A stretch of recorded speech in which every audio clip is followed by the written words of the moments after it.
Voilà, donc ce soir, nous avons le grand plaisir d'accueillir Héctor Bravo Alfaro, qui est mexicain, que je connais depuis fort longtemps.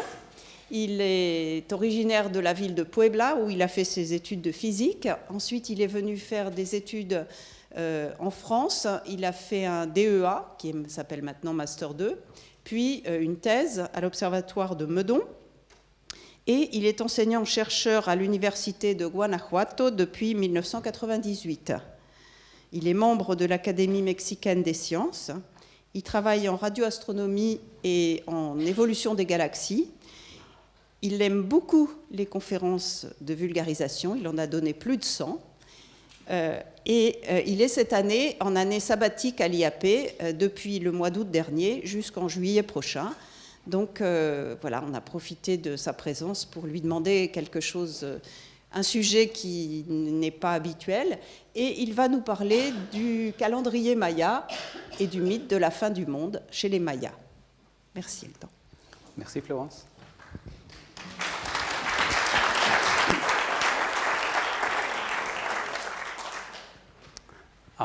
Merci beaucoup d'être venu, de remplir cette salle. Et merci beaucoup aux organisateurs, Daniel, Florence, Jean. Et c'est tout un honneur d'être là parce que finalement, j'ai pris quelques cours ici il y a quelques années. Je ne veux pas dire combien parce que je n'ai pas envie de me mettre en évidence. Mais voilà, donc c'est très intéressant pour moi d'être de l'autre côté de la salle. Et voilà, donc j'ai un grand plaisir de parler un petit peu. Déjà, mon français, il n'est pas parfait. Peut-être que vous allez voir quelques fautes d'orthographe. Mais j'aime beaucoup parler un petit peu avec vous et un petit peu le calendrier, l'astronomie maya. Et voilà, vous vous souvenez certainement qu'il y a quelques années, il y a eu cette hystérie collective sur l'Apocalypse. Et ça m'a permis d'étudier un petit peu pas seulement l'astronomie maya, mais aussi un petit peu de l'archéologie. C'est un domaine qu'on appelle archéoastronomie, qui est assez développé au Mexique. Donc voilà, donc je vais partager un petit peu les expériences et je crois qu'à la fin, on pourra faire des réflexions ensemble. Et je vais faire quelques 45 minutes pour avoir le temps de discuter un petit peu ensemble. Voilà, donc je vais parler un tout petit peu, faire une introduction pour que vous voyez où ça se trouve, ce fameux monde maya. Et ensuite, parler un petit peu de l'astronomie et le calendrier et cette fausse prédiction de la fin du monde. Mais on fera quelques réflexions à propos de et c'est finalement possible, cet apocalypse, donc pourquoi pas, il faut réfléchir du point de vue scientifique. Tout le temps, il faut rester clair que ce qui nous intéresse ici, c'est vraiment quel est le point de vue de la science. Voilà, donc pour commencer, vous pouvez dire, oui, et c'est où finalement, je suis né un peu par là, Puebla, ça c'est le Mexique. Nous avons une grande frontière avec les États-Unis, pour que vous savez plus ou moins où ça se trouve. Mexico se trouve un peu par là, et Guanajuato, là où je suis embauché depuis quelques temps, se trouve un peu au centre du pays. Voilà une carte postale de Guanajuato. Et voilà, donc, et cette ancienne carte qui est dans le musée d'anthropologie au Mexique décrit à peu près où se trouvent les anciennes cultures préhispaniques, au moins dans ce qu'on appelle Mésoamérique. Donc cette région qui va un petit peu plus au nord de Mexico et qui arrive jusqu'à l'Amérique centrale. Donc, vous savez ici le monde maya qui arrive jusqu'au Honduras, qui inclut Guatemala aussi. Il y a une jungle qui est assez dense, je dirais. Donc, dans l'Amérique du Sud, vous savez, il y avait les Incas, qui étaient un peuple aussi développé, mais qui ont eu pas trop de contact parce que cette jungle assez épaisse empêchait un petit peu le contact complètement ouvert. Par contre, dans la Mésoamérique, les cultures ont eu plein d'échanges entre les Mayas, les Aztèques et des autres peuples. Laissez-moi vous montrer quelques images. La culture la plus ancienne du continent s'appelle les Olmecs. Et voilà un des sites qui s'appelle Tajín, qui est très, très, très joli. C'est dans le Veracruz, pas loin de la côte du Golfe. Ensuite, vous avez peut-être entendu parler de Teotihuacan, qui se trouve un petit peu au nord de Mexico, qui est un site assez impressionnant. Voilà donc le monde Maya qui se trouve dans le Yucatan, voilà la mer Caraïbe. Donc il y a plein de sites très connus, Palenque, Chichén Itzá, entre autres. Et voilà, dans le sud du Mexique, vous avez les Zapotèques, et qui ont eu de belles pyramides aussi, des sites archéologiques très intéressants. Et ça, c'est une illustration de la ville, l'actuelle ville de Mexico, en fait, ça s'appelait Tenochtitlan. C'est ce qu'ils ont trouvé les Espagnols à l'arrivée dans la vallée de Mexico au début du XVIe. Donc c'était une ville assez intéressante qui ressemblait un peu à Venise, plein de canaux partout, avec des ponts qui rejoignaient la terre. Donc ça, c'était un lac très grand qui a été desséché, malheureusement. Il n'existe plus. Voilà, donc on va se concentrer un peu plus sur les Mayas, alors, qui ont eu leur maximum splendeur entre le 3e et 9e siècle de notre ère. Et il y a quelques éléments remarquables. L'écriture, les maths, l'architecture, l'astronomie et le calendrier, qui, à l'époque, c'était plus exact que les calendriers qui étaient utilisés dans l'Europe à l'époque, dans ces siècles-là. Ils connaissaient très bien la correction de 0,24 jours par an, donc ils pouvaient ajuster leur calendrier très précisément. Vous savez ici deux des sites les plus intéressants. Ça, c'est Palenque, dans l'état de Chiapas. Et ça, c'est Tulum, qui est merveilleux, c'est à côté de la plage. En fait, on peut profiter de sites archéologiques, passer à la plage, revenir, donc faire des allers-retours. Et voilà, donc j'ai oublié de vous dire que cette culture, les Olmecs, qui était un peu la culture mère de l'Amérique, les vestiges les plus anciens datent de 3000 ans avant Jésus-Christ, tandis que ils ont eu leur splendeur vers l'année 1000 avant Jésus-Christ. Donc les Mayas, c'est après. Donc ils ont certainement eu des interactions avec d'autres cultures, telles que les Toltecs, qui étaient dans le nord du Mexique.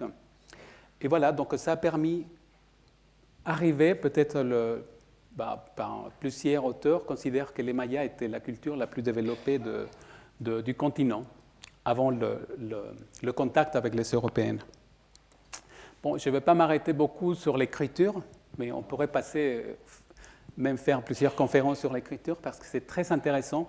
Mais je n'ai pas pu m'empêcher de vous montrer quelques glyphes qui étaient un peu les carrés qu'ils utilisaient. Il y avait plein de symboles dans chacun des glyphes. Donc, ils sont très beaux. Il a eu une très jolie exposition cette année au musée du Quai Branly. Peut-être vous l'avez visité. Et voilà, donc il y a récemment, dans les dernières 20-30 ans, l'écriture a été plus ou moins décortiquée. Mais il y a encore plusieurs théories intéressantes sur la possibilité que ça a été un langage phonétique. Donc, ils pouvaient vraiment écrire comme nous faisons dans notre langue actuelle. Parce que la plupart des écritures en Amérique ancienne, c'était pictographique. Donc, c'était des petits dessins et à partir de là, les gens reconstruisaient. Mais pour reproduire, par exemple, un discours, c'était des gens qui mémorisaient, qui travaillaient que pour ça, qui pouvaient mémoriser des pages et des pages et des pages entières. Mais apparemment, l'écriture maya, elle permettait de reproduire toutes les syllabes. Et c'est très intéressant. Donc, un deuxième élément très important, sans lequel ni l'architecture ni l'astronomie auraient pu être très développées, c'est un système numérique qui était très important. Ils avaient introduit le zéro, ce qu'il n'y avait pas dans le système romain, par exemple. Donc, ça permettait de faire des opérations plus ou moins comme nous le faisons. La seule différence, c'est qu'au lieu d'avoir le 10 comme base du système de comptage, pour les Mayas, c'était le 20. Ils aimaient bien le 20 et voilà, donc c'était un système de position tout à fait comme le nôtre. Nous mettons les chiffres horizontalement, donc ça change de valeur conforme ça va à droite ou à gauche. Pour eux, c'était plus haut, ils avaient une valeur plus grande. Donc ils pouvaient mettre le numéro qui était en bas était multiplié par 1, le numéro qui était en haut était multiplié par 20, et comme ça, 400, c'était des puissances de 20. Et comme ça, ils pouvaient travailler avec des chiffres très grands. Donc, leur calendrier, en fait, pouvait aller très loin derrière ou très loin devant parce qu'ils pouvaient manipuler des chiffres assez importants, assez grands. Donc, maintenant, si vous lisez des documents, des articles des archéologues, ils utilisent une notation plus ou moins comme ça, avec des points ou des virgules, et qui veut dire les chiffres qui sont vraiment à chaque étage. Voilà, donc c'est assez simple. Je peux vous filer un petit article que j'ai rédigé l'année dernière, qui parle surtout sur le système numérique. Donc, je voulais vous montrer aussi ça, parce que ça m'a pris du temps à faire la figure, donc il fallait profiter 2 fois. Et voilà, donc passons vraiment à parler un petit peu plus du calendrier et de l'astronomie. Malheureusement, et tous les documents qui avaient été produits par les Mayas, ils s'écrivaient, ils faisaient tout, ils avaient des journaux, certainement des espèces d'articles, des journaux, et ils utilisaient une espèce de papier qui était à la base des fibres de plantes et comment ça s'appelle ils prenaient des arbres, il y avait un arbre en particulier, ils prenaient la peau, disons, et la travaillaient, un peu comme le papyrus, et ils produisaient du papier. Donc, ils ont produit des codex très détaillés, plein de couleurs, comme celle-là, mais pratiquement tous ont été passés à la casserole à l'arrivée des Espagnols, donc ils s'étaient brûlés. Il y a 4 ou 5 qui sont très connus, qui ont été rescapés, parmi lesquels, ça c'est le plus connu, c'est le Codex Dresden, qui est en Allemagne. Et en fait, c'est un atlas qui registre la position de Vénus jour par jour, pendant des années. On comprend maintenant qu'ils s'étaient vraiment très, très intéressés à Vénus, ça faisait un peu jouer un rôle central dans la cosmogonie des Mayas. Donc, c'est rescapé des codex qui étaient un atlas de position de Vénus et de la Lune, pareil. Donc, ils savaient, on va voir tout à l'heure, qu'à part un calendrier solaire, ils avaient un calendrier très important qui était basé sur le mouvement de la Lune. Et donc là, vous pouvez regarder sur Internet, ça c'est la page 40 et quelques, mais il y a des pages et des pages qui ont été heureusement rescapées. Donc le plus connu, il y en a un deuxième codex qui est à Paris, un autre qui est au Vatican, mais c'est tout. La plupart s'étaient perdus à jamais. C'est un peu dommage. Donc en parlant d'astronomie, comme je dirais presque tous les peuples anciens, il y avait 2 branches d'intérêt. D'un côté, il y a toujours le côté scientifique, connaître la nature, savoir, comprendre à peu près comment ça se produit, les mouvements des astres là-haut, la Lune, le Soleil. Mais d'un autre côté, évidemment, il y a toujours l'application. Il y a toujours les ingénieurs et des gens qui veulent résoudre des problèmes avec ce savoir. Et donc, l'astronomie, elle avait des applications immédiates sur le calendrier, ce qui était important pour le commerce et surtout pour l'agriculture. Et voilà, donc ça, on le voit un peu partout, chez les Égyptiens, en Perse, les Grecs. Et j'ai trouvé des petits morceaux, des textes qui sont assez jolis, qui parlent des astronomes. En fait, ça m'inspire beaucoup. Je ne sais pas si on a toujours le même respect, mais en fait, il y a un petit morceau, un texte qui vient d'un codex qui est au Vatican, qui parle un peu des prêtres qui étaient chargés de manipuler, d'écrire les codex. C'était les seuls qui avaient le droit de toucher les encres pour faire des dessins. Et c'était eux qui parlaient avec les dieux, finalement, et qui guidaient, qui pouvaient dire comment ça allait se présenter l'année prochaine, un peu parce qu'ils pouvaient retracer la météo de l'année dernière. Donc, ils pouvaient faire des anticipations plus ou moins précises, bien sûr. Et donc, ils parlaient beaucoup de comment ils faisaient du bruit en passant les feuilles des codex pour rédiger. Et voilà, en fait, c'est très joli. Aussi, il y a un petit dessin qui n'est pas du côté des Mayas, mais plutôt du centre du Mexique, Ça, c'était le symbole qui indiquait regarder. Donc, c'était un petit monsieur qui regardait.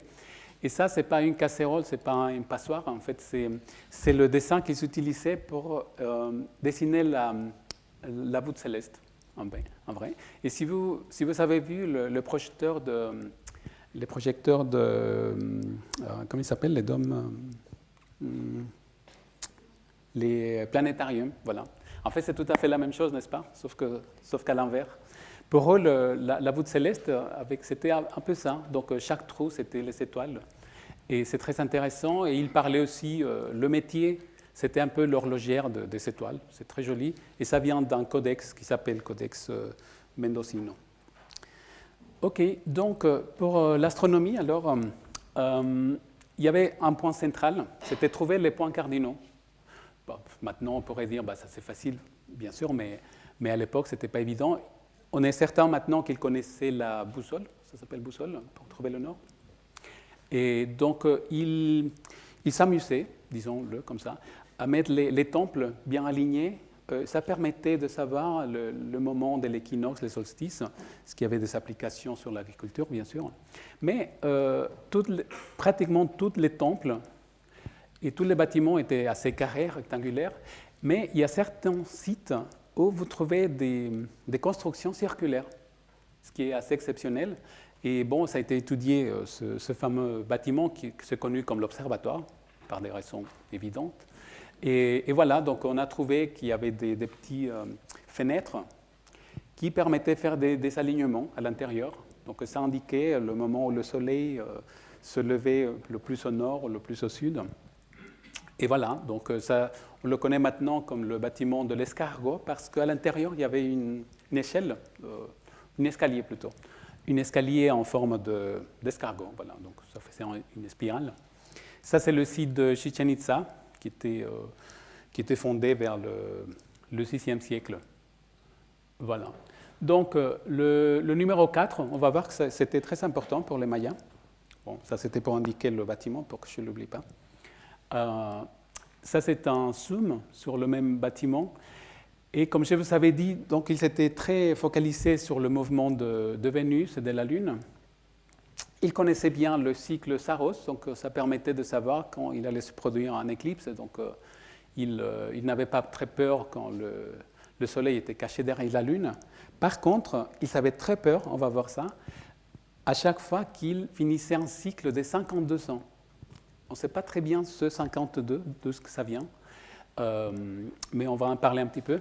Et comme j'avais dit aussi, ils connaissaient très bien la correction de un quart de jour à peu près.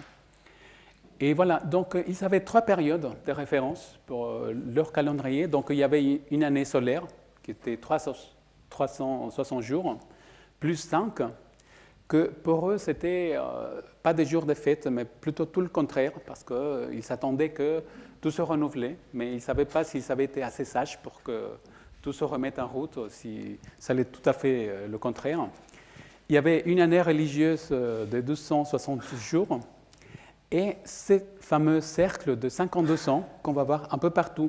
Et pour eux, ils ne savaient pas si à la fin de cette période des 52 ans, le temps allait se remettre en route. Donc c'était toujours un peu ces obsessions pour l'Apocalypse. Comme vous voyez, c'est vraiment très ancienne et se répète un peu dans toutes les cultures. Et en fait, il y a quelque chose d'assez intéressant, ça c'est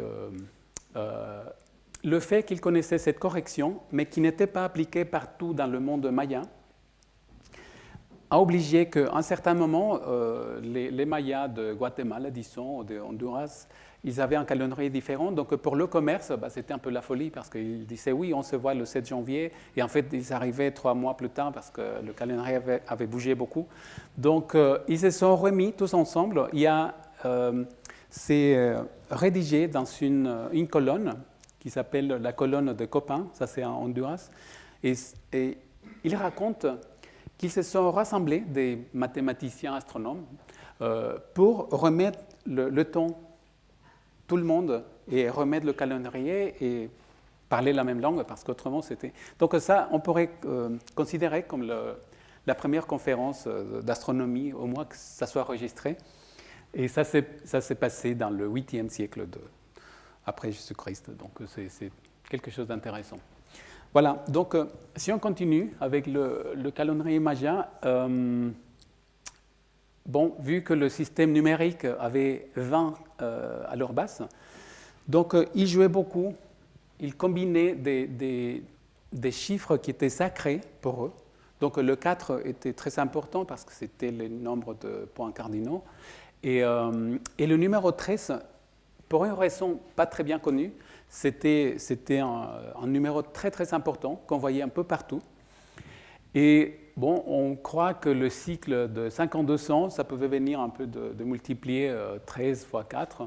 Et pareil pour le calendrier de 1260 jours, peut-être c'était la combinaison de 20 qui était un numéro très important, c'était la base numérique, plus ces numéros 13 qui était un numéro sacré. Pas seulement pour les Mayas, mais après les Aztèques, ils ont hérité cette obsession pour le numéro 13. En fait, ils avaient divisé la voûte céleste en 13 constellations. Et ce qui est étonnant, c'est que tout par hasard, les Perses, ils savaient aussi diviser les constellations qu'on connaît maintenant. En fait, on dit qu'il y en a combien, on dit maintenant? Vous savez combien de constellations il y en a? Non. Ah oui, désolé. Constellation du zodiaque, en fait. Donc on dit 12 normalement, mais à l'origine, c'était 13. Et vers le Moyen-Âge, le 13 en Europe, pour une raison qui n'est pas très bien connue, moi j'ai lu un peu, mais je ne trouve pas, est devenu plutôt un numéro pas très bon. C'était associé à des superstitions. Et en fait, il y a une constellation qui est Ophiuchus qui a été balayée. Donc on est resté avec les 12 du zodiaque qu'on connaît, parce que le 13 en Europe du Moyen-Âge, c'était un numéro à éviter plutôt. Mais ce qui est drôle, c'est que de nos jours, on peut voir encore qu'on l'évite. Il y a des gens qui disent que c'est un numéro de mauvaise chance, mais il y a encore des bâtiments qui n'ont pas un étage numéro 13. Et plusieurs compagnies aériennes, encore, je ne sais pas, il y a 2-3 ans, j'ai cherché, il n'y a pas une ligne 13 pour s'asseoir. Donc vous voyez, on est encore un peu au Moyen-Âge pour certaines choses. C'est impressionnant. Tandis qu'en Amérique, c'était un numéro qui était vraiment sacré. Enfin, et ça c'est une casualité, le fait d'avoir 13 constellations tout à fait comme dans le monde perse, c'est assez drôle. Bon, alors voyons, ils savaient exactement comme nous savons des semaines, des mois et des années. Donc pour les Mayas, ils savaient des périodes de 1 jour, 20 jours, 360 jours. Ils avaient un nom pour désigner chacun de périodes. Et jusqu'à ce qu'ils avaient cette Baktun multipliée par 13 encore. Donc il y avait toujours le 13, le 20. Et voilà, donc ça donne la grande roue du calendrier, la plus grande. Et c'est ces numéros-là, à peu près 5000 et quelques années. Et du coup, les archéologues, ils ont trouvé à plusieurs sites archéologiques, en particulier à ce site qui est à Guatemala, ça s'appelle Quirigua. Ils ont trouvé que ça se répétait une date qui est écrite, c'est un numéro finalement, ça s'écrit comme ça, et ils ont trouvé que ça correspondait à peu près à cette date-là, donc le 12 août du 3000. On pense que c'était un peu la date du début du monde, mais c'est pas très clair en fait. C'est pas très clair quelle est la date d'origine, et non plus c'est pas très clair qu'est-ce que ça voulait dire pour les Mayas, ces dates-là. Bon, bien évidemment, la première chose qui nous vient à l'esprit, c'est que pour eux, c'était la genèse, disons, la date où le monde pouvait être construit, mais en fait, ce n'est pas très clair. Je vais vous montrer ici seulement la même configuration des glyphes qui est trouvée au Palenque, pour mettre le même chiffre, et dans un autre endroit qui s'appelle Piedras Negras, qui veut dire pierre noire. Mais c'est à peu près la même chose. Si vous voyez, bon, pour vous peut-être ça ne dit pas exactement la même chose, mais les glyphes, ça change un petit peu d'une région à l'autre, mais le message est le même. Une fois traduit, c'est un peu comme avoir un accent du sud de France et un accent du nord. Bah, ici, c'était pareil. C'est un peu les mêmes glyphes, la même information, qui voulait dire justement la même date d'origine. Donc, bon, les auteurs qui travaillent sur ça, bah, ils ne se mettent pas tout à fait d'accord. Donc, c'était Goodman qui avait proposé cette fameuse date du 12 août 3113 avant Jésus-Christ. Et si on comptait les 5000 ans à partir de cette date-là, bah, ça donnait que la fin de cette grande période du temps, des 5000 ans, bah, ça s'arrêtait en 2012. Bah, pour d'autres auteurs, la date initiale, c'était différent. Donc, évidemment, la date finale, ça se produisait dans une autre date. Donc, bon, finalement, pour les Mayas, ça ne voulait rien dire. Ce n'est pas écrit nulle part que pour eux, à la fin de cette comptage, le temps allait s'arrêter, quelque chose comme ça. Ce qui est très intéressant, pourtant, c'est de dire que bah, ils avaient une obsession pour apprendre le temps, pour le comprendre. Et donc, et ça, on le voit dans les mots qu'ils utilisaient. Ça vient plutôt du nahuatl, donc ça c'est une langue qui parlait plus au centre du Mexique. Donc le soleil, la traduction c'est tona, ça veut dire chauffer. Mais quand on parle du pluriel, tonali, ça veut dire jour aussi, ça veut dire aussi chaleur, mais ça s'utilisait aussi pour destin. Et tonatu, qui est associé au soleil aussi, il y a des gens qui s'appellent tonatu au Mexique d'ailleurs, que je trouve joli.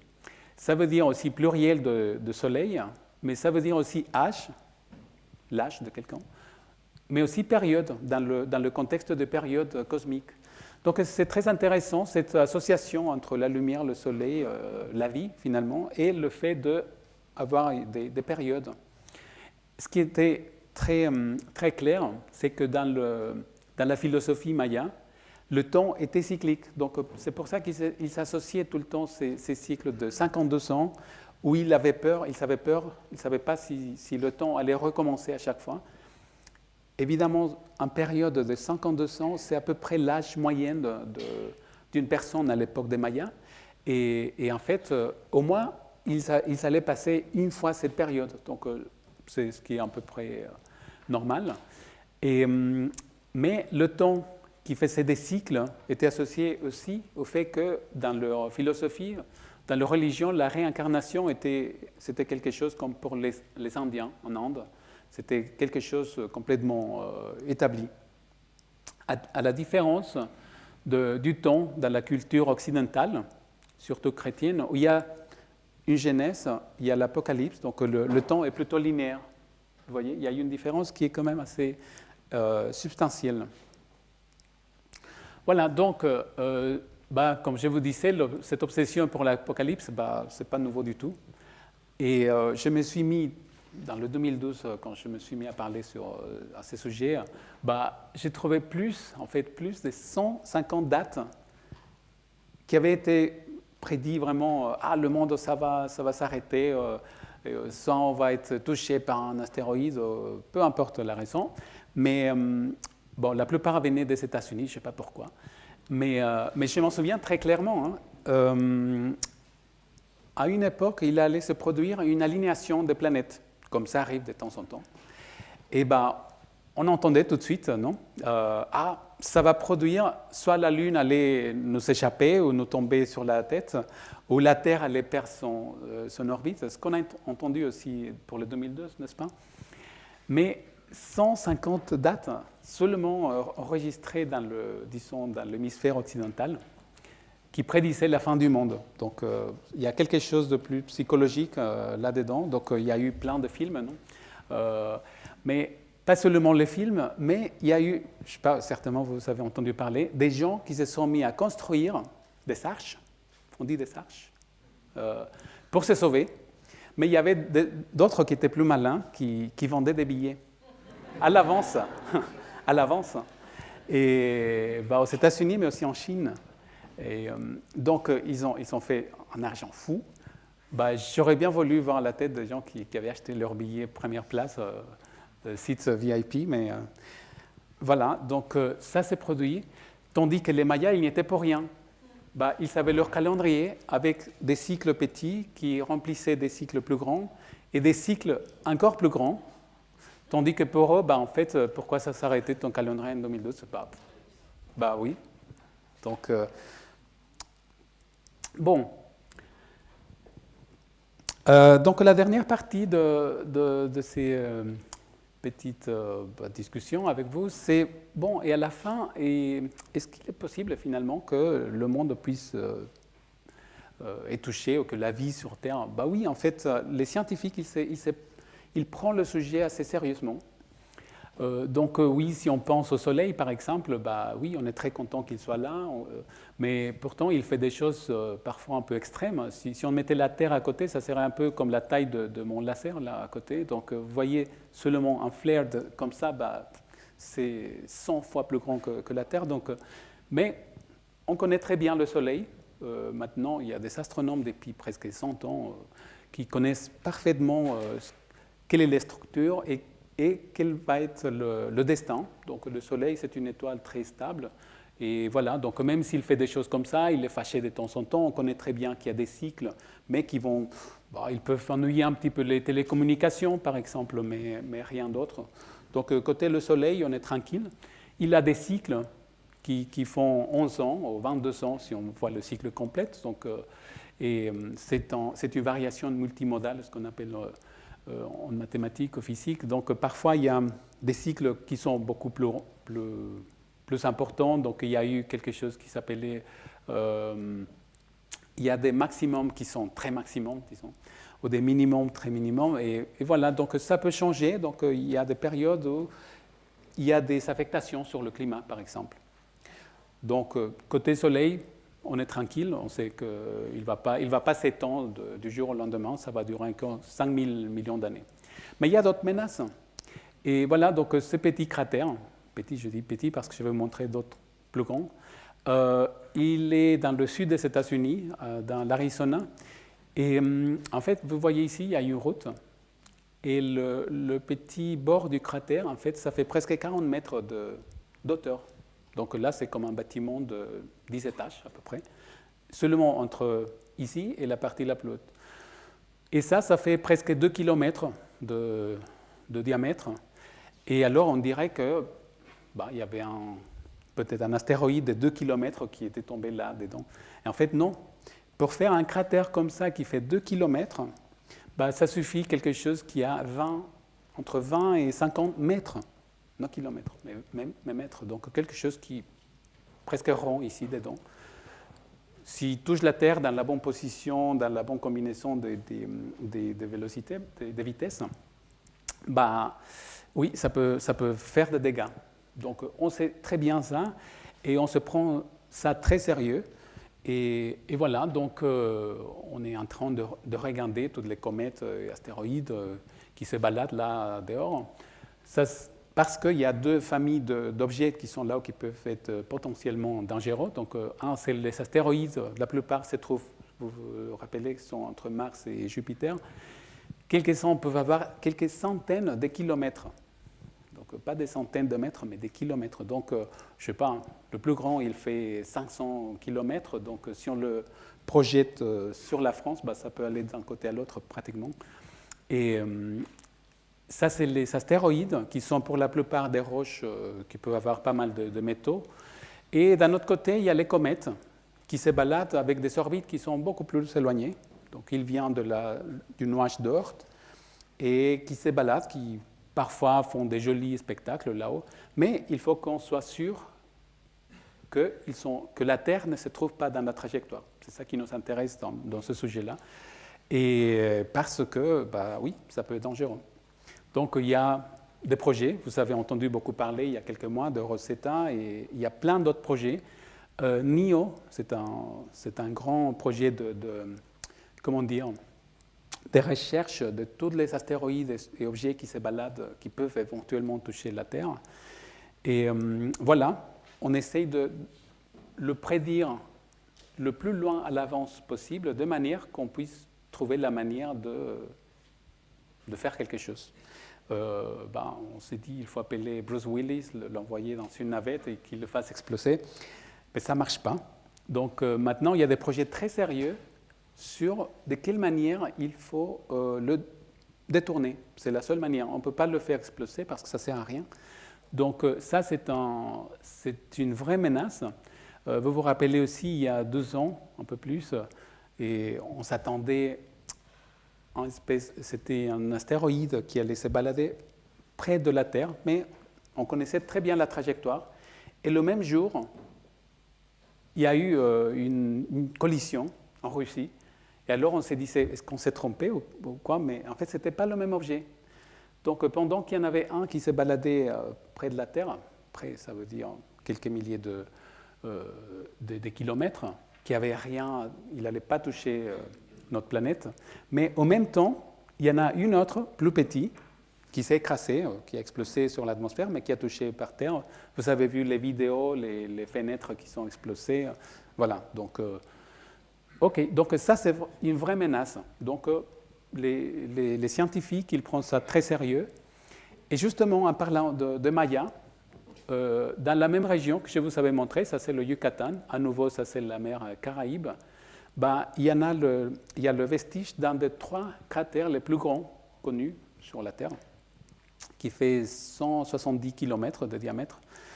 Le village, c'est presque impossible de prononcer, même pour moi, Chicxulub. Voilà, je l'ai dit. Ça, c'est dans le Yucatan. Et voilà, le cratère, il fait à peu près 170 km. Et il est associé, maintenant, c'est pratiquement accepté partout, que c'est lié à la disparition des dinosaures. Justement, il y avait une petite conférence tout à l'heure dans l'Académie des sciences. Et j'ai entendu quelqu'un qui discutait à propos de ça, qui fait des études très soigneuses sur la profondeur, le centre du cratère, et même des matériaux qui peuvent être déposés. Donc ça, c'est arrivé il y a 65 millions d'années. Et c'était associé, comme je vous avais dit, à la disparition de pas mal d'espèces animaux, surtout les dinosaures.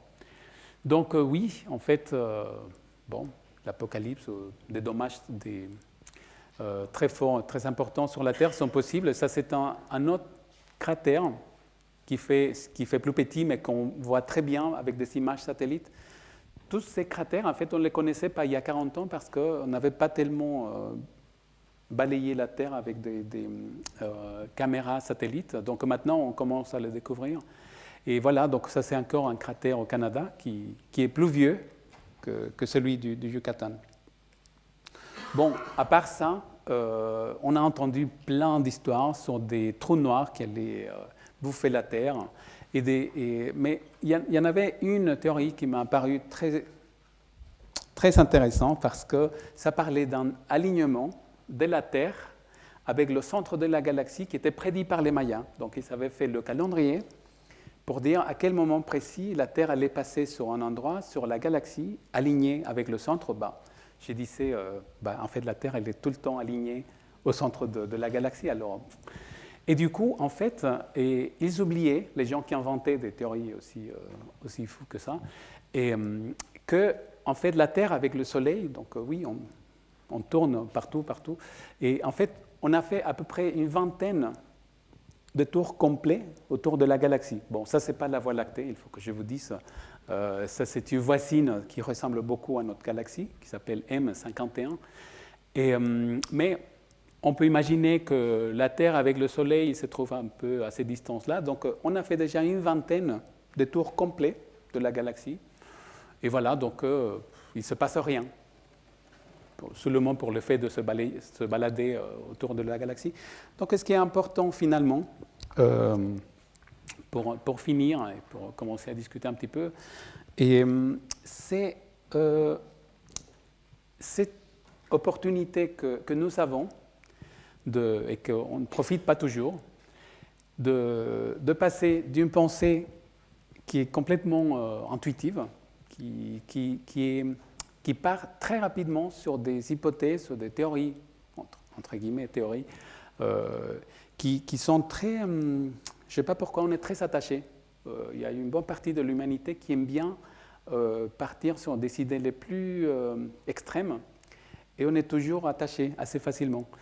Nous avons maintenant, voilà, donc ça c'est le meilleur exemple, organiser ce genre de conférences, et on a tous les éléments pour pouvoir faire le saut en avant et passer à une pensée logique analytique. Donc vous, la plupart, vous accédez à d'informations qui viennent des scientifiques, mais si vous regardez tout autour de vous, ce n'est pas le cas toujours. Non, la plupart des gens, ils lisent encore l'horoscope. Et voilà, donc on a cette opportunité-là, et voilà, je vous invite à profiter, ne pas lâcher. Et voilà, c'est ce que je voulais vous raconter. Merci.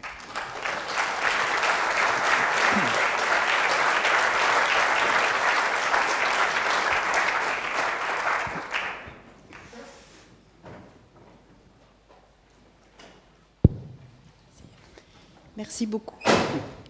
On a le temps pour beaucoup de questions. Donc, qui commence ? Je passe le micro, c'est ça, Jean ? Non, mais je veux dire, il y a besoin de passer le micro chaque fois. Oui, j'ai pas compris ce que c'est cette correction de 0,24 jours par an. Ah, merci. Oui, en fait, si tu te rappelles, tous les 4 ans, on a une année Bissextile. Donc, on ajoute un jour. En fait, ça veut dire que l'année solaire, c'est-à-dire si tu poses le soleil ici, et nous, la Terre, on tourne, pour arriver exactement dans la même position par rapport au soleil, en parlant avec d'angle, ce n'est pas exactement 365 jours, mais c'est 350 jours plus une fraction de jours. Alors, si on oubliait cette petite fraction, au bout de quelques années, on parlerait de juin et en fait, ça serait l'hiver. Donc, il faut vraiment corriger. Donc, on ajoute un jour tous les 4 ans et pour que le calendrier soit plus ou moins précis. Mais ce n'est pas exactement un quart de jour. Donc, au bout de quelques centaines d'années, on aura besoin aussi, pour cette petite fraction qui n'est pas exactement 0,25, il va falloir faire encore une petite correction.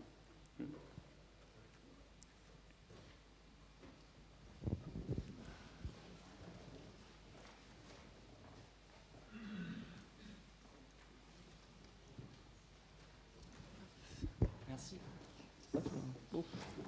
Alors, bonsoir à tous.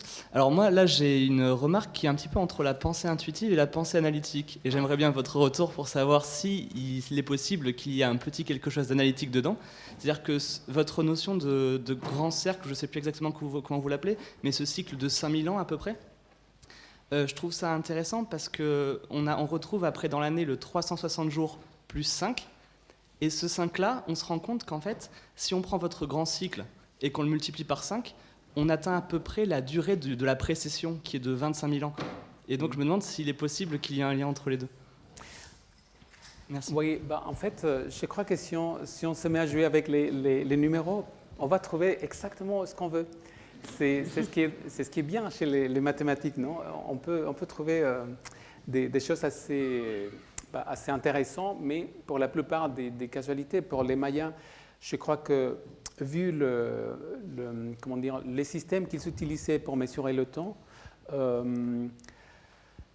ils pouvaient atteindre un certain niveau de précision qui était, par exemple, la correction de tous les 4 ans, ils s'ajoutaient un jour.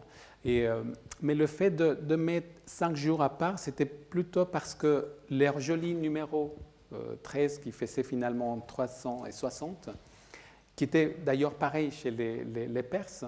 Ils avaient aussi ceux-là qui viennent tous les systèmes Chez Zimal. 60. Voilà, merci. Et que nous utilisons toujours pour mesurer les degrés. Donc pour les Mayas, c'était pareil. J'ai plutôt l'impression que les 5 jours qui restaient, c'était un peu pour fermer le cycle. Et voilà, on le voit dans plusieurs peuples parce que ça ne donne pas un numéro qui était complètement rond. Donc, pour eux, c'était toujours finir un cycle. Et c'était des jours, pour les Mayas, c'était des jours où ils avaient vraiment très peur. C'était associé à ce fait de savoir si la vie et le temps allaient se renouveler. Mais oui, effectivement, on peut trouver de tout ce qu'on veut. Mais je crois que la précision, ça serait vraiment compliqué qu'il puisse avoir quelque chose, oui, sans doute. Les Égyptiens aussi avaient 360 jours plus 5. Oui, exactement. Oui. Oui. Vous avez parlé du chiffre 13, mais la superstition en Occident, c'est à cause de Jésus et les 12 apôtres que Jésus... Voilà. Oui. Mais avant Jésus-Christ, il y avait eu déjà Philippe de Macédoine qui avait ajouté son nom à ceux des 12 dieux de l'Olympe, et il était mort assassiné. Donc il y avait déjà eu quelque chose, et évidemment après avec le christianisme, ça s'est aggravé, cette superstition. Au moins, je vois de plus en plus de sièges numéro 13, donc ça me rassure qu'on fait quand même le pas. Hector, tu as parlé de Vénus dans le calendrier, mais quel rôle jouait Vénus? J'avais cru comprendre qu'elle jouait un rôle important, et je croyais que le 52, outre le fait que tu as 52, enfin 13 fois 20, d'accord, mais je pensais qu'il y avait un rôle lié à, je ne sais pas, le cycle de Vénus, quelque chose comme ça. Il doit avoir quelque chose... On ne sait rien de plus que ça? Et je crois que si, parce que mais le cycle de Vénus, c'est un numéro qui ne donne pas 52 exactement. Donc, mais c'est sûr qu'on peut le retrouver. C'est pas, donc, on peut le retrouver à partir de combinaisons de numéros. Je ne me souviens pas exactement maintenant combien... Ah bah si, je l'avais écrit là, combien de lunes, donc on peut trouver quel est le nombre d'années. Mais je crois que... Oui, il y avait une combinaison entre le cycle total de Vénus, à quel moment il revient exactement à la même position, et le 52.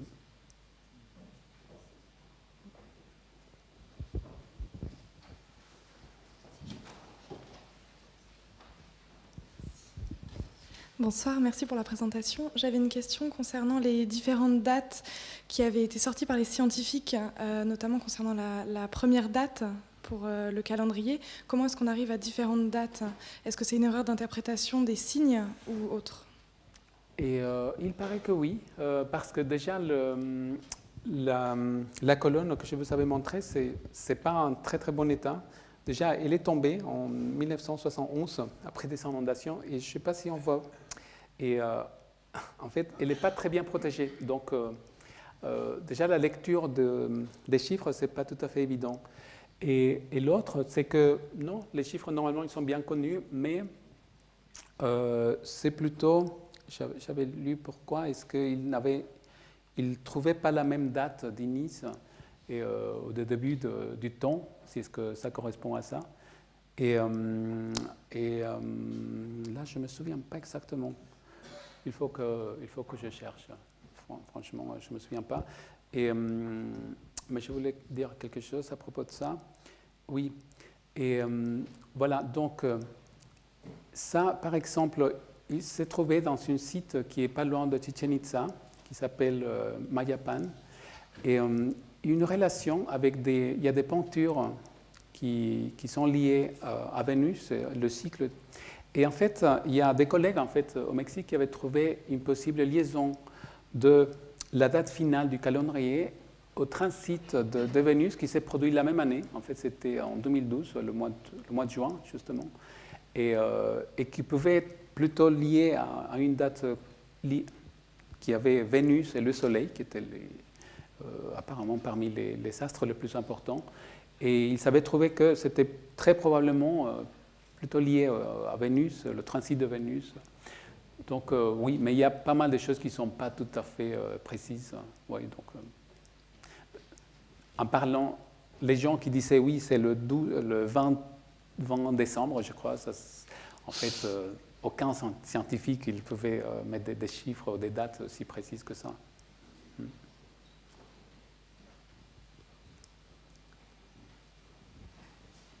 Ils ne se mettent pas d'accord sur tous d'un côté en même temps. Ah non, ils veulent me faire un peu d'exercice. Bonsoir. Moi, je ne connais pas très bien les Mayas. Par contre, je m'étais intéressé aux Aztèques, mais pour la même raison. de passage à l'an 2000, la fin du monde. Et alors, moi, ce que j'ai entendu, donc j'ai appelé ça sous forme de légende, deux indications qui montraient la fin au sens des Aztèques. Aztèques qui, on peut faire une analogie comme Alexandre le Grand qui a fait des invasions du nord au sud, qui est assez phénoménale. Donc du coup, une dynastie très religieuse, axée sur un royaume et une façon de créer une cohérence malgré la distance et malgré les éléments de la nature avec les montagnes. Et d'après ce que j'ai entendu dans cette légende, c'est dans la constellation, alors je ne sais plus exactement si c'était la constellation du cygne ou la constellation du renard, on voyait que la queue, au niveau de la fin d'un cycle, passait sous la ligne d'horizon. Du coup, il y avait quelque chose de visuel dans ce déclin qui serait une fin du monde. Donc ça prenait une concrétisation et du coup une peur vis-à-vis de ça.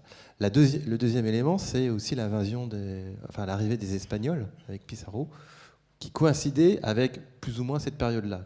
Et donc il y a deux éléments qui montrent que finalement les Incas ont abouti à un déclin. Donc je voulais savoir au niveau des Mayas, dans ce que vous avez montré, dans ce que vous avez vu, est-ce qu'il y a quelque chose qui apparaît au niveau du ciel qui serait visuellement comme quelque chose qui serait apparenté à un déclin, ou quelque chose d'autre qui prouverait ou qui montrerait que dans l'imaginaire, dans l'inconscient collectif des Mayas, il y a quelque chose qui arriverait à un déclin, quoi. D'après ce que j'ai vu, il parlait jamais de la fin du temps. C'était toujours un temps qui était dans des cycles. Et donc, en parlant par exemple des choses qu'ils pouvaient prédire, par exemple les Mayas, ils n'ont même pas prévu, c'était pas écrit la disparition elle-même de leur culture d'une certaine manière. Ils ne sont jamais disparus complètement, mais ils ont abandonné leur vie les plus importantes. On croit maintenant que c'est plus lié à des problèmes économiques. Ils avaient un peu balayé les arbres pour construire leur temple. Et voilà, donc s'il y avait des sécheresses.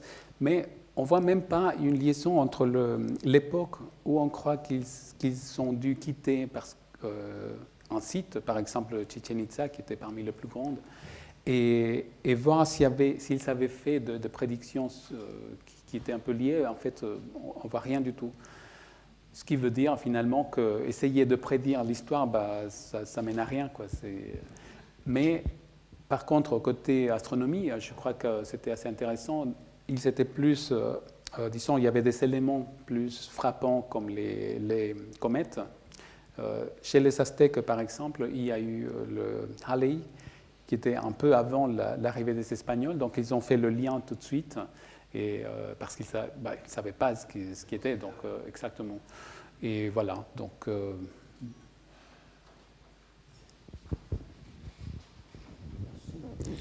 Est-ce que vous pouvez revenir sur ces hypothèses, justement, dont vous venez de parler, sur la disparition, sur l'abandon de leur bâtiment qui se serait produit, effectivement?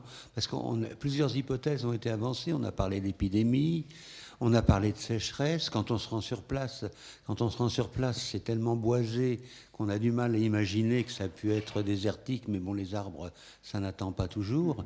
Est-ce que vous pouvez revenir sur ces hypothèses? Oui, parce que, par exemple, il paraît qu'il n'a pas eu une guerre complètement qui pouvait être si dévastatrice, qui balayait tous les peuples mayas. Donc, ils abandonnaient soudainement, Palenque d'abord. On voit maintenant comme la nature a complètement revenu sur le site.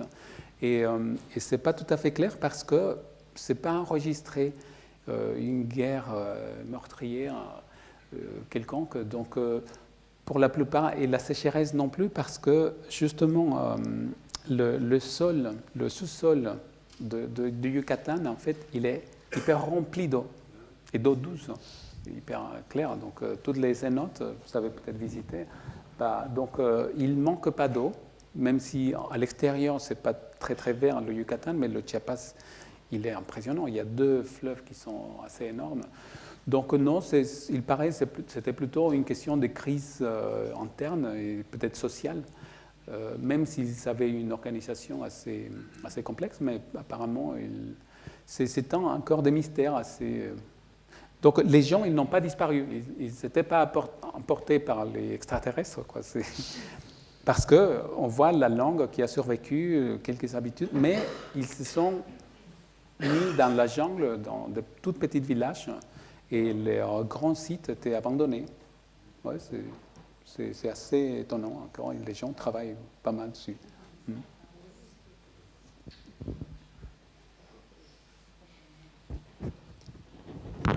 Encore une question?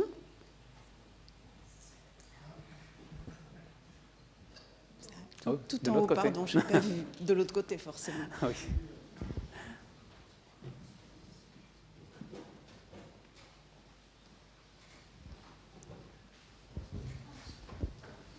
Bonsoir. Est-ce que vous savez s'il existe d'autres civilisations où le système de numérotation était à base 20?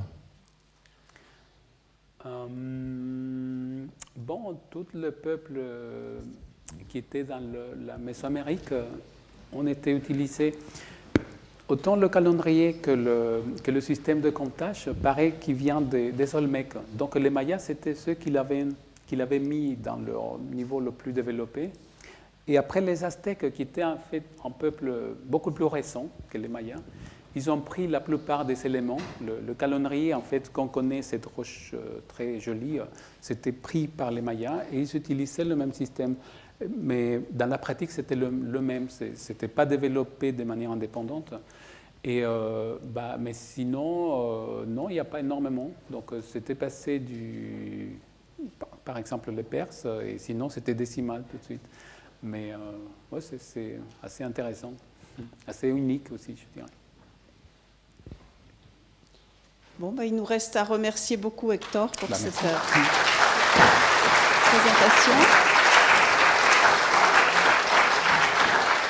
Et donc, rendez-vous le 30 juin au Cordelier et le 8 septembre ici.